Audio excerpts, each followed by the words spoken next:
বেড়া বকরি ছেড়ে দিয়ে লক্ষ্য রাখো, আমার নবী বেড়া বকরি দুম্বা ছেড়ে দিয়ে ঘুমায়া থাকে। লোকেরা এসে খবর দেয়, খাদিজা গো, এমন রাখাল রাখছো, বেড়া বকরি দুম্বার দিকে খবর নাই, ঘুমায়া থাকে। তাই নাকি? মা খাদিজা একদিন রওনা হলেন, দেখি কি করে ঘুমাই। যাইয়া দেখে বেড়া বকরি দুম্বা ছেড়ে দিয়ে আমার আপনার নবী ঘুমিয়েছে। বড় বড় অজগর সাপ এসে নবীজির মাথার উপর ফনা ধরে ছায়া দিতেছে।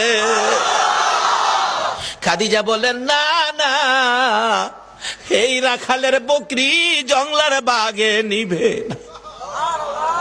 খাদিজা বাড়ির দিকে যায় আর ফিরা ফিরা চায়, এটা কেমন রাখাল রে? এই রাখাল তো সাধারণ কোনো মানুষ নয়। খাদিজা চিনে ফেলেছে। বেড়া বকরি দুম্বা নিয়ে বাড়িতে আসতে বলো আমার রাখালকে।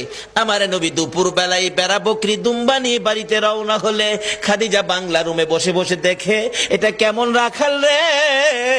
যে রাখাল রৌদ্রের মধ্যে আসতেছিল, আকাশের মেঘের টুকরা এসে রাখালের উপর ছায়া দেয়।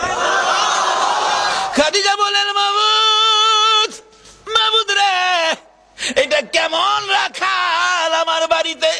নিশ্চয়ই উনি সাধারণ কোনো মানুষ নয়, নিশ্চয়ই কোনো মহামানব হবে। আসেন, আর বেড়া বকরি দুম্বা আপনাকে চড়াইতে হবে না, শুধু এই জায়গার মধ্যে 2 ঘন্টার ওয়াজ।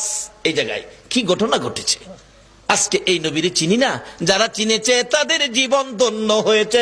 বলুন খাদিজা, এই নবী চিনে জীবন ধন্য হয়েছে কিনা?